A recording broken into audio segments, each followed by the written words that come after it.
Leave it to me. How's it going, team?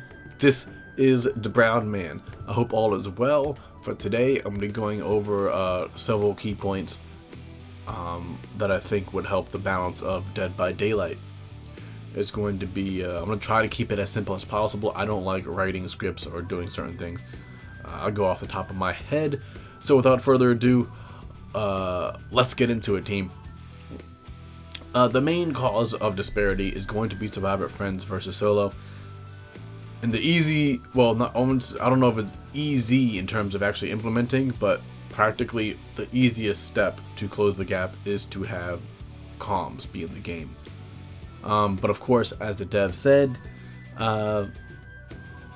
this game was not made with that kind of cooperation in mind. The issue with that is, well, it's here. So now they're trying to bridge the gap, but nothing can bridge the gap between complete silence and people instantly transmitting information to each other. That hurts hexes, that hurts stealth killers. I'm not saying that it's a complete doom. Even with stealth killers, they're carried, most of them are carried completely by anti-stealth perks. It would be ultimate weapon or running a lot of gen control, running surge, pop goes the weasel, overcharge, or scourge hook.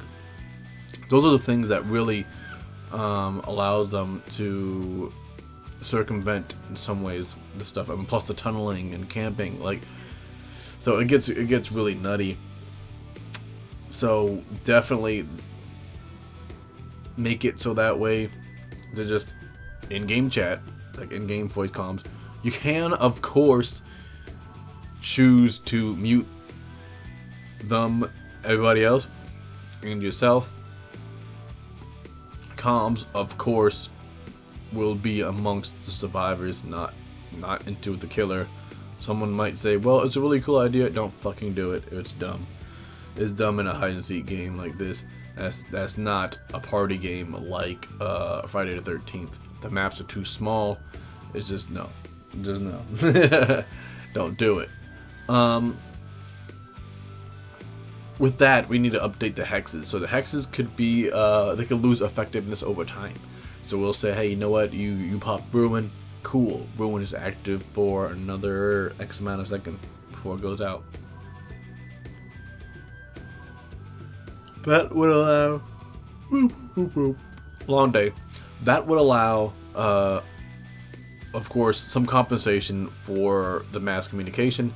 So people will be able to triangulate where a hex is. So people will say, hey, you know what? Hex isn't in the farmhouse. Hey, hex isn't by shack. Hex isn't by... Right? So people will be able to triangulate and to find things faster. So you do need to compensate killers for survivors having the strength of Swift. Having the strength of that.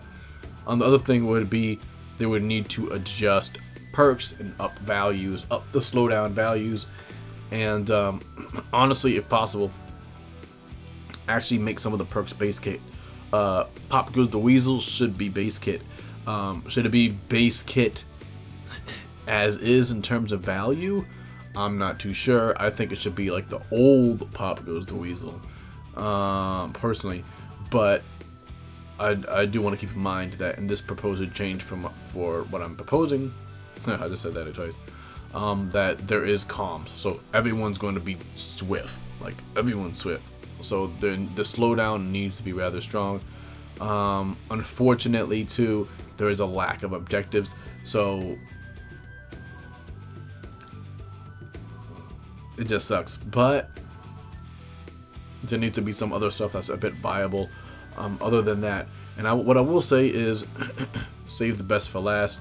Actually, buff save the best for last, or slightly decrease the sprint that they have, that survivors get. That needs to be done, or they can, they can make make killers volt a little bit faster, help break down those loops, because it's not necessarily that some loops are a problem, but it's more that if people are on comms, people are more likely to be on different gens and spread the pressure while already knowing where the killer's going, right? And sometimes you'll have someone looking out like, oh my god, look, the killer's going to go, he's coming from your left or he's coming from your right, right? We need to be, I'm looking ahead and I'm thinking about the situations, so the killer needs to be compensated appropriately for those changes. Another thing would be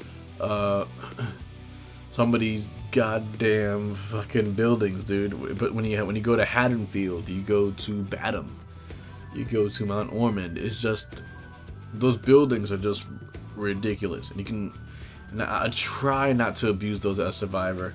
I know it fucks the team up, right? But I just know it's really shitty for me to abuse some of this shit, and I try not to. Even that main dining room window at the Garden of Joy, I'll probably vault that shit like once, and then I'll find some other way to do something. I can't be that guy, man. But definitely some of these things are a bit too strong, and they buy a little bit too much time, especially if people are working on their own gens.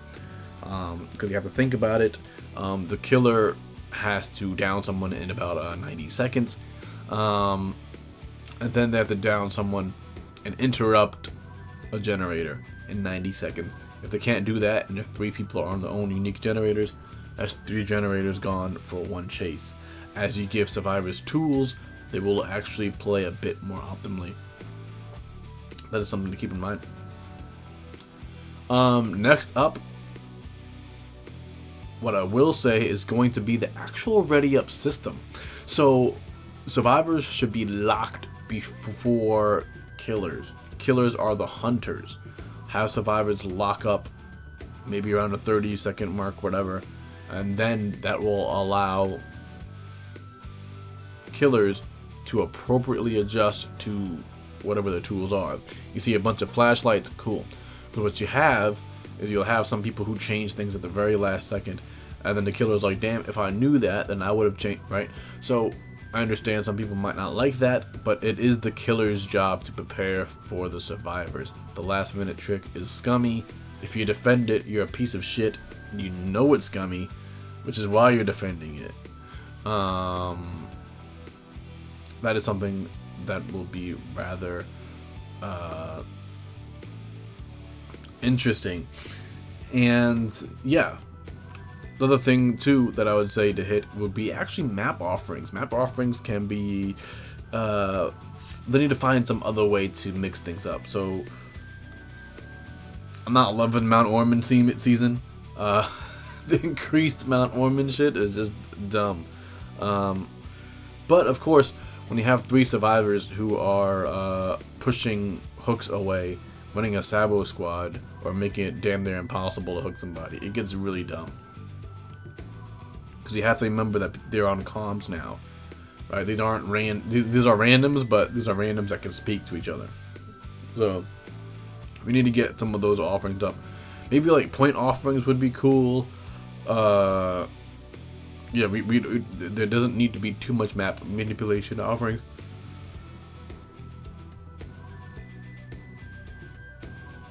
Next up, what I will say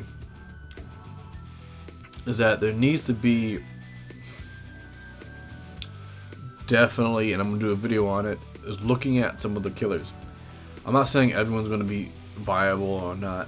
It is what it is, right? But there needs to be a change. First of all, oh my god, you guys gotta do something about Freddy. You guys gotta do something about Freddy, dude. It's oof. I'm doing a video on my dream rework for Freddy. That's gonna be a future video.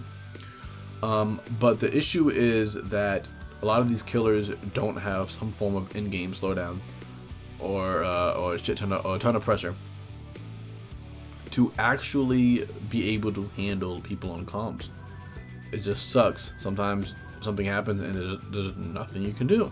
Not because you're bad, not because you're, but it's more that people who are playing, survivors who are playing optimally, there's just going to have this a significant amount of momentum on you. Let's say I'm playing as Trapper, and I say, okay, you know what I'm going to do as Trapper? I'm going to chase one person, and then you know you're going to hook them, right? So you have to go pick up your trap, likely. Get ready for the chase. But you know what? The 3 other people already know where you're at. So they're working on generators far from you. So you do a whole ass chase. And then you're like, you know what I'm going to do? I'm going to go find somebody else. It gets rough. So they have to fix some of their kits, or I said, like, maybe they add some generators on I don't think not generators, but add some perks as base kit. You know, that's what I'm thinking. I'm like, yo, add Pop Goes the Weasel base kit. Surge could be some of this. A lot of the stuff could be base kit. Even some things that's really strong, they just turn down the numbers and make that base kit. Then Adaphobia should be base kit too. Certain like passive things actually reward the killer for doing well, because the killer, to be honest, survivors have resources on the map. Killers don't have resources on the map like that. So we'll see how that goes. Those are my proposed changes for Dead by Daylight. Give everyone comms. Change some of the perks. Adjust the values. Make some of the perks base kit. We'll say something like Pop Goes the Weasel. And then, of course, change some of the maps. Change some of the balancing. A survivor shouldn't be able to run killers consistently for about 1.5 minutes, 2 minutes, because that just doesn't work proportionately. If you have a 1.5 minute, 2 minute chases by anybody who has a modicum of intelligence, it becomes, or I'll say not intelligence, but I'll say modicum amount of experience.